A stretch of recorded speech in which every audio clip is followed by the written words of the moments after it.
J'ai plus d'énergie. Mais en fait, on entend quoi par énergie? Je crois que je connais quelqu'un qui pourrait peut-être y répondre.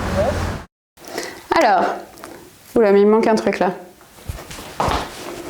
Alors, tout ce qu'on fait dans nos journées, ça nécessite de l'énergie. Mais c'est quoi en fait de l'énergie? On peut traduire l'énergie par la capacité à fournir des actions, comme par exemple marcher, déplacer un objet, fournir de la chaleur ou encore de la lumière. Une des particularités de l'énergie, c'est qu'elle se conserve. Ça veut dire qu'on ne peut ni la créer, ni la détruire, mais par contre on peut la transformer, du moins en partie.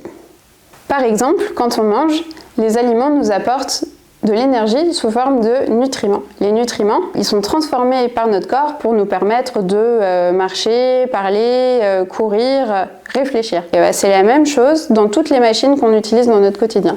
Par exemple, pour faire avancer une voiture, on va devoir lui fournir de l'énergie sous forme d'essence, par exemple, qui elle est issue du pétrole. Le moteur va ensuite transformer cette essence grâce à la combustion en énergie mécanique, qui est l'énergie du mouvement, et qui va donc permettre à la voiture de rouler. Puisqu'on ne peut pas créer l'énergie à partir de rien, il faut bien qu'on la puise quelque part. Et la première source d'énergie qu'on connaît, c'est la nature.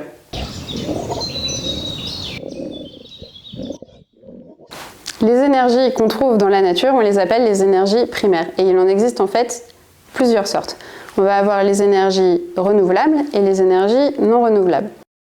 Dans les énergies renouvelables, on va retrouver tout ce qui est vent, eau, soleil, biomasse, qui est l'énergie issue de la dégradation des plantes, ou encore la géothermie, qui est l'énergie issue de la chaleur de la Terre. Dans les énergies non renouvelables, là on va retrouver tout ce qui est énergie fossile, avec le pétrole, le charbon ou encore le gaz naturel. On va aussi retrouver l'énergie nucléaire, qui elle est issue de l'uranium. Arrêtons-nous un instant sur le terme de énergie fossile. Pourquoi fossile? Parce que c'est le résultat de la dégradation de matière organique qui est vieille de plusieurs millions d'années, comme un vrai fossile quoi. Pour le pétrole par exemple, ça va lui prendre entre 20 et 350 millions d'années pour se former. Donc le rythme actuel de notre consommation d'énergie fossile, il est bien supérieur au rythme de production dans la nature. Et c'est pour ça qu'on va arriver assez rapidement à un épuisement de nos ressources en énergie fossile. Et c'est pour ça qu'on les appelle des énergies non renouvelables. Pour en revenir à la voiture de tout à l'heure, le secteur des transports, c'est un gros consommateur d'énergie fossile, en particulier le secteur routier, qui dépend à 90% de ces énergies. Et pourtant, on parle de plus en plus de voitures électriques. Alors ça fonctionne comment?